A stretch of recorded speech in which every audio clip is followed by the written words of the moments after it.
ఆధ్యాత్మిక స్నేహవృక్షం నుండి అందరికీ వందనాలండి. సర్వజనులకు రక్షణార్థమైన మహోన్నతుని విద్య బైబిల్ వాక్యము 2వ రాజులు 11వ అధ్యాయము. అహజ్యా తల్లి అయిన అతల్య తన కుమారుడు మృతి పొందెనని తెలుసుకొని లేచి రాజకుమారులందరినీ నాశనము చేసెను.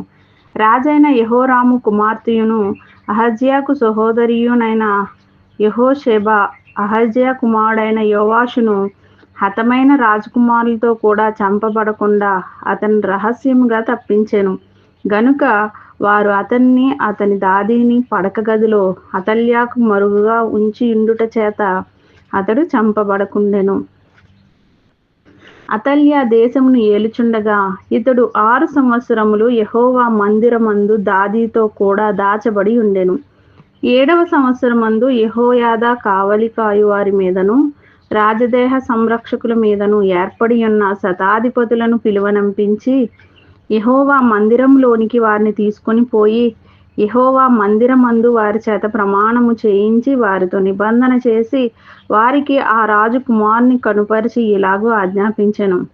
మీరు చేయవలసినదేమనగా విశ్రాంతి దినమున లోపల ప్రవేశించు మీరు 3 భాగములై ఒక భాగము రాజమందిరమునకు కావలి కాయువారై ఉండవలెను, ఒక భాగము సూరు గుమ్మం దగ్గర కాపు చేయవలను, ఒక భాగము కాపు కాయవారి వెనుకటి గుమ్మమునొద్ద ఉండవలెను.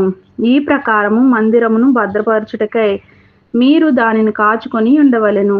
మరియు విశ్రాంతి దినమున బయలుదేరు మీ అందరిలో 2 భాగములు రాజు దగ్గర యెహోవా మందిరమునకు కాపు కాయవారై ఉండవలెను. మీలో ప్రతి మనిషి తన తన ఆయుధములను చేతపట్టుకొని రాజు చుట్టూ కాచుకొని ఉండవలెను. ఎవడైనను పంక్తుల్లో ప్రవేశించిన ఎడల వాని చంపవలెను. రాజు బయలుదేరి సంచరించినప్పుడెల్లా మీరు అతని యొద్ద ఉండవలెను.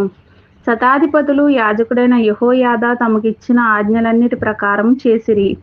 ప్రతి మనిషి తన తన మనుష్యులను తీసుకొని విశ్రాంతి దినమున లోపల ప్రవేశింపవలసిన వారితోనూ విశ్రాంతి దినమున బయలుదేరవలసిన వారితోనూ కలిసి యాజకుడైన యెహోయాదా యొద్దకు వచ్చెను. యాజకుడు మందిరములో ఉన్న దావీదు ఈటెలను డాళ్లను శతాధిపతులకు అప్పగింపగా కాపు కాయువారిలో ప్రతి మనిషి తన తన ఆయుధములను చేతపట్టుకొని బలిపీఠము చెంతను మందిరము కుడికొన మొదలుకొని ఎడమ కొన వరకు రాజు చుట్టూ నిలిచిరి. అప్పుడు యాజకుడు రాజకుమారుని బయటకు తోడుకొని పోయి అతని తల మీద కిరీటము పెట్టి ధర్మశాస్త్ర గ్రంథమును అతని చేతికిచ్చిన తరువాత వారు అతని పట్టాభిషిక్తునిగా చేసి చప్పట్లు కొట్టి రాజు చిరంజీవి యగును గాకని చాటించిరి.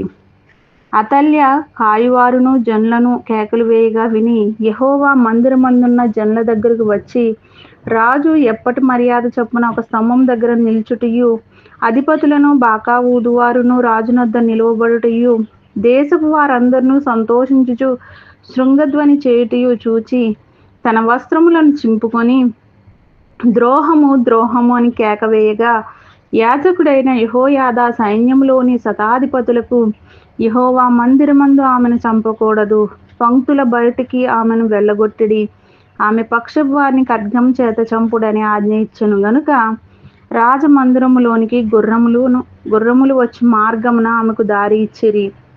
ఆమె వెళ్ళిపోగా వారు ఆమెను అక్కడ పట్టుకొని చంపిరి. అప్పుడు యెహోయాదా జనులు యెహోవా వారని ఆయన పేరట రాజుతోనూ జనులతోనూ నిబంధన చేయించెను. మరియు అతడు రాజు పేరట జనులతో నిబంధన చేయించెను. అప్పుడు దేశపు జనులందరూ బయలు గుడికి పోయి దాన్ని పడగొట్టి దాని బలిపీఠములను ప్రతిమలను చిన్నాభిన్నములు చేసి బయలునకు యాజకుడైన మత్తానును బలిపీఠముల ముందర చంపివేసిరి. మరియు యాజకుడైన యెహోయాదా యెహోవా మందిరమును కాచుకొనుటకు మనుషులను నియమించెను. అతడు శతాధిపతులను అధికారులను కాపుకాయు వారిని దేశపు జనులందరినీ పిలిపింపగా వారు యెహోవా మందిరంలోనున్న రాజును తీసుకొని కాపుకాయు వారి కుమ్మపు మార్గమున రాజనగరునకు రాగా రాజు సింహాసనం మీద ఆసీనుడాయెను. మరియు వారు రాజనగరు దగ్గర అతల్యను ఖడ్గం చేత చంపిన తరువాత దేశపు జనులందరూ సంతోషించి పట్టణమును నిమ్మలముగా ఉండెను. యోవాషు ఏలనారంభించినప్పుడు అతడు 7 ఏండ్ల వాడు. ఈ మాటలు విన్న వారందరినీ దేవుడు దీవించి ఆశీర్వదించునుగాక. ఆమేన్.